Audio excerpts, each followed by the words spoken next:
When my wife's ex started texting her inappropriately, I asked her to block him. Her single friends immediately called me controlling and convinced her to meet him secretly. When I discovered she'd been cheating for months, her friends screamed, "You drove her to this." I calmly recorded everything they said, but my response 3 days later destroyed all their lives completely. I'm Nathan, a 29-year-old software architect who works remotely for a major tech company based in Seattle.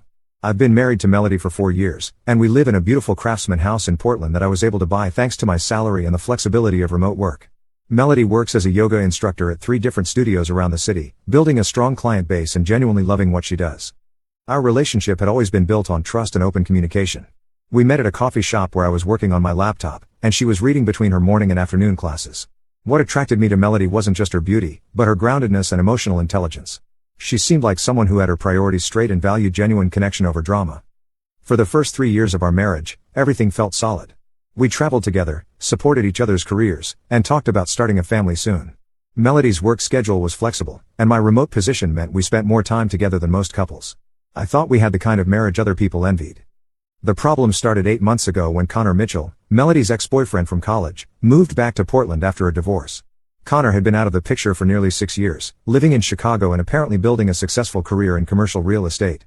Melody mentioned his return casually, saying she'd heard through mutual friends that he was back in town and looking to reconnect with old friends. Initially, I didn't think much of it. People reconnect with old friends all the time, and I trusted Melody completely. But when Connor started texting her regularly, the nature of his messages became concerning. He wasn't just catching up on old times, he was sending late-night messages about how much he'd missed her, how he'd always wondered what might have been between them, and how his marriage had ended because his ex-wife could never compare to Melody. When Melody showed me some of these messages, I was uncomfortable but tried to be understanding. "He's probably just going through a rough time with his divorce," I said. "Maybe he needs some space to process everything before he can have appropriate friendships." But the messages escalated quickly. Connor started sending photos from college parties where he and Melody had been together, talking about specific intimate memories they'd shared, and directly telling her that seeing her social media posts made him realize he'd made the biggest mistake of his life by letting her go. The final straw came when he sent a message at 2 a.m. saying, "I can't stop thinking about you, Mel. I know you're married, but I have to tell you that I'm still in love with you. If there's any part of you that feels the same way, we owe it to ourselves to explore what we still have." I found Melody reading this message the next morning, and she looked genuinely uncomfortable. "This is getting weird," she admitted. "I think he's mistaking friendship for something else." That's when I made what I thought was a reasonable request. "Melody, I think you should block his number and social media accounts. This guy is clearly trying to break up our marriage, and continuing to engage with him is just encouraging his behavior." Melody agreed immediately. "You're absolutely right," she said. "This is inappropriate, and I don't want him thinking there's any possibility of something happening between us." She blocked Connor on everything right there in front of me, and I thought the situation was resolved. But I had seriously underestimated the influence of Melody's friend group. Amber Rodriguez and Katie Walsh were Melody's closest friends, both single women in their early 30s who had strong opinions about relationships despite their own romantic failures. Amber was a freelance graphic designer who'd been engaged twice but never married, claiming both men had tried to control her independence. Katie was Melody's sister-in-law through her brother, a real estate agent who'd been divorced for 3 years and frequently talked about how marriage was a trap designed to limit women's options. When Melody told them about blocking Connor, their reaction was immediate and intense. They spent an entire evening at our house explaining to Melody why my request had been controlling and manipulative behavior. I was working in my home office but could hear every word of their conversation. "Nathan is isolating you from other men because he's insecure," Amber said. "Healthy relationships are built on trust, not on forbidding your partner from having friendships with people they used to date." Katie was even more direct. "This is exactly how emotional abuse starts. First, they make you cut contact with ex-boyfriends. Then it's male friends. Eventually, you're not allowed to talk to any men at all. You need to unblock Connor immediately and show Nathan that you won't be controlled." I wanted to interrupt and explain that Connor wasn't trying to be friends, he was explicitly trying to restart a romantic relationship. But Melody had asked me to let her handle her friends, and I respected her autonomy to manage those relationships. Over the next few weeks, Amber and Katie kept pushing. They convinced Melody that my discomfort with Connor's messages was a red flag, that I was showing signs of possessive behavior that would only get worse over time. They shared stories about friends whose husbands had started with reasonable requests and gradually became more controlling. "Look at Sarah's marriage," Katie would say, referring to a mutual friend whose husband actually was controlling. "It started with him asking her to stop talking to her ex-boyfriend. Now she has to ask permission to go to lunch with her sister." The false equivalency was maddening, but I tried to stay out of it. I trusted Melody to see through their manipulation and make good decisions about our marriage. I was wrong. 3 months after blocking Connor, Melody quietly unblocked him on social media. She didn't tell me about it directly, but I noticed her phone usage had changed. She was texting more frequently, especially in the evenings, and she'd started taking her phone with her to the bathroom and keeping it face down during dinner. When I asked about it casually, Melody said her friends had convinced her that cutting off Connor completely was an overreaction. "We're just checking in occasionally as friends," she said. "Nothing inappropriate, just normal catching up conversations." But her behavior kept changing in subtle ways. She started working late more often, claiming new clients needed evening sessions. She began going out with Amber and Katie twice a week instead of our usual once-a-week date nights. Most tellingly, she stopped sharing details about her day and became defensive when I asked simple questions about her schedule. The discovery happened completely by accident. Melody had left her laptop open while she went to shower, and a message notification popped up from Connor. The preview showed enough to make my heart sink. "Last night was incredible. I can't believe we waited so long too." I knew I shouldn't read her private messages, but the partial preview made it clear that something physical had happened between them. When I opened the conversation, I found 6 weeks' worth of messages documenting a full emotional and physical affair. The messages revealed that Melody had been meeting Connor for coffee as friends for 3 weeks before anything physical happened. But Connor had been gradually escalating the intimacy of their conversations, reminiscing about their college relationship and telling her how much more attractive she'd become since then. The emotional affair had turned physical 3 weeks ago at Connor's apartment. According to their messages, Melody had gone there to talk through their feelings and ended up sleeping with him. Since then, they'd been meeting twice a week at his place while I thought she was working late or out with her friends. But the most devastating part wasn't the affair itself. It was reading how Melody talked about me and our marriage. She described me as sweet but boring, complained that I was too content with our quiet life, and said she'd forgotten what it felt like to be with someone who was exciting and unpredictable like Connor. In one particularly painful exchange, Connor had asked her why she'd married me in the first place. Her response: "Nathan felt safe after all the drama with you in college. But I think I confused stability with compatibility. I love him, but I'm not in love with him anymore." I screenshot everything and saved it to a secure drive. Then I sat in my office for 3 hours, trying to process the betrayal and decide how to handle it. When Melody came home from what she'd claimed was a late yoga session, I was waiting in the living room with printed copies of her messages. Her face went white when she saw them. "Nathan, I can explain," she started, but I held up my hand to stop her. "Before you say anything, I want you to know that I'm not angry. I'm disappointed and hurt, but I'm not angry. I just want to understand how we got here." What followed was the most honest conversation we'd ever had, and it was devastating. Melody admitted that she'd never really gotten over Connor, that marrying me had been the safe choice rather than the passionate one. She said Amber and Katie had helped her realize that she'd been settling for security instead of following her heart. "They made me see that you asking me to block Connor was about your insecurity, not about protecting our marriage," she said. "They helped me understand that I deserved to explore my feelings instead of just doing what you wanted me to do." That's when I asked the question that changed everything. "Melody, did you want to block Connor when I first asked you to, or did you only do it because I requested it?" She hesitated before answering honestly. "I wanted to block him. His messages were making me uncomfortable, and I knew they were inappropriate. But after talking to Amber and Katie, I realized that my discomfort was just internalized ideas about what wives are supposed to do." "So you went against your own instincts because your friends convinced you that your instincts were wrong?" When you put it like that, it sounds bad. But they helped me realize that I was allowed to have friendships with men, even men I used to date. "Melody, Connor wasn't trying to be your friend. He told you explicitly that he was still in love with you and wanted to explore a romantic relationship. How is that friendship?" She couldn't answer that question, and her silence told me everything I needed to know about how thoroughly her friends had manipulated her thinking. The confrontation with Amber and Katie happened 2 days later.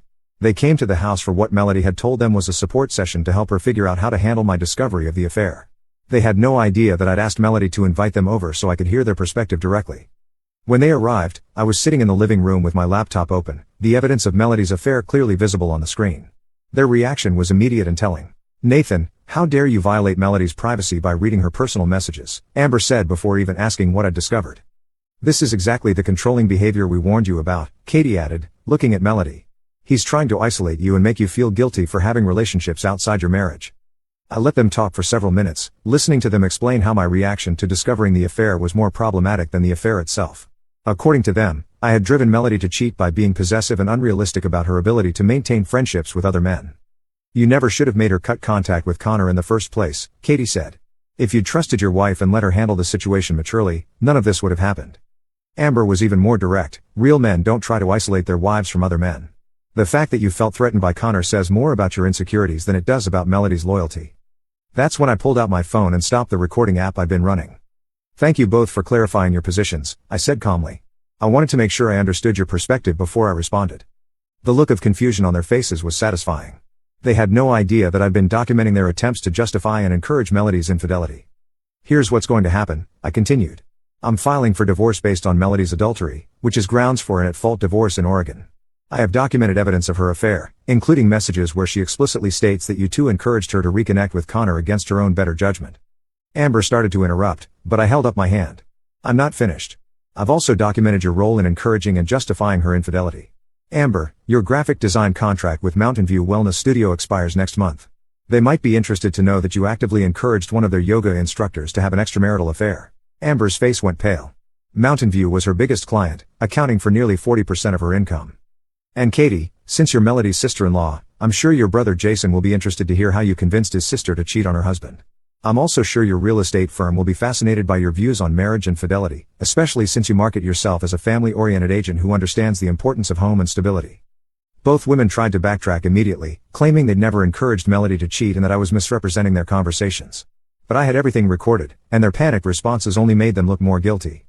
The consequences began unfolding within 48 hours. I sent the recording of our conversation to Jason, Melody's brother, along with screenshots of the messages showing how his wife had encouraged his sister's affair. Jason was furious, not just about Katie's role in destroying his sister's marriage, but about her willingness to manipulate and deceive someone in his family.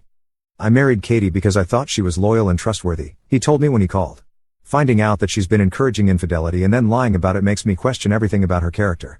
I also forwarded the evidence to Mountain View Wellness Studios owner, Rebecca Chen, who had hired Amber to design their marketing materials and website. Rebecca was horrified to learn that someone representing her business had been actively encouraging destructive behavior among her staff. We built this studio around the idea of health, balance, and positive relationships, Rebecca told me. Having someone in our marketing who encourages dishonesty and infidelity goes against everything we stand for. Amber's contract was terminated immediately, and Rebecca made it clear that she would not be providing references for future work. But the most devastating consequences were social. Word spread quickly through Portland's yoga community about what had happened. Melody had been well regarded as an instructor, known for her talks about mindfulness, authenticity, and living with integrity. The revelation that she'd been having an affair while preaching about emotional balance and honest communication destroyed her reputation overnight. 2 of the 3 studios where Melody taught terminated her contracts within a week. The 3rd studio, where she'd been working the longest, put her on probationary status and removed her from their featured instructor list. Students started requesting different teachers, and her private client bookings dropped by 80%. Katie faced her own professional consequences when word spread through the real estate community about her role in encouraging infidelity. Several clients canceled their contracts, citing concerns about her judgment and trustworthiness. Her supervising broker called her in for a disciplinary meeting about how her personal conduct was affecting the firm's reputation. The personal consequences were equally severe. Jason moved out of the house he shared with Katie and filed for separation, stating that he couldn't trust someone who had actively worked to destroy another marriage. Katie's relationship with her brother became permanently strained, as Melody blamed her for destroying her marriage and Jason blamed her for manipulating his sister. Amber lost several other clients beyond Mountain View as word spread about her role in the affair. The wellness and yoga community in Portland is tight-knit, and business owners didn't want to associate with someone who had encouraged destructive behavior among their competitors' staff. Meanwhile, Connor's pursuit of Melody evaporated as soon as he learned about the divorce proceedings. According to mutual friends, he'd been telling people that Melody was planning to leave me for him, but when the affair became public knowledge, he distanced himself immediately. Connor was interested in Melody as a fantasy, not as a reality, one friend told me. The excitement was in stealing someone else's wife, not in actually building a life with her. Melody found herself facing the consequences of her choices without the support system that had encouraged her to make them. Her friends had convinced her to blow up her marriage for a man who disappeared as soon as things got complicated, and now those same friends were dealing with their own relationship crises. The divorce proceedings were swift and decisive. Oregon's at-fault divorce laws worked in my favor, especially with documented evidence of adultery and the recording of Amber and Katie encouraging and justifying the affair. I kept the house, most of our assets, and was awarded a favorable settlement that reflected Melody's role in destroying the marriage. 6 months later, I ran into Amber at a coffee shop. She was working on a laptop, apparently trying to rebuild her freelance business after losing most of her major clients. When she saw me, she looked genuinely remorseful. "Nathan, I want you to know that I never meant for things to go as far as they did," she said. "I thought I was helping Melody stand up for herself, but I realize now that I was encouraging her to make terrible decisions. I looked at this woman who had convinced my wife that my reasonable boundaries were controlling behavior, who had encouraged infidelity and then tried to justify it as empowerment. Amber," I said calmly, "you convinced Melody to ignore her own instincts and go against her own judgment because you thought you knew better than she did about her own marriage. That's not empowerment, that's manipulation." She tried to argue that her intentions had been good, that she genuinely believed I was being controlling. But I cut her off. "Your intentions don't matter when the result is encouraging someone to destroy their marriage and betray someone who loved them. You and Katie created a situation where Melody felt like she had to choose between her marriage and her friendships, and then you made sure she chose the option that would validate your own decisions to avoid commitment. The look of recognition on her face told me she understood exactly what I was saying. Single women who encourage married women to cheat aren't usually trying to help their friends, they're trying to validate their own choices to avoid the vulnerability that comes with committed relationships. It's been a year since the divorce was finalized, and I'm in a much better place than I ever imagined I could be. I've been dating someone wonderful for the past 6 months, a fellow software developer named Zoe who understands the importance of trust and communication in relationships. Zoe has never once made me feel like my boundaries are controlling or unreasonable. When I told her about Melody and the affair, her response was immediate. Of course you asked her to block someone who was trying to break up your marriage. That's not controlling, that's basic respect for your relationship.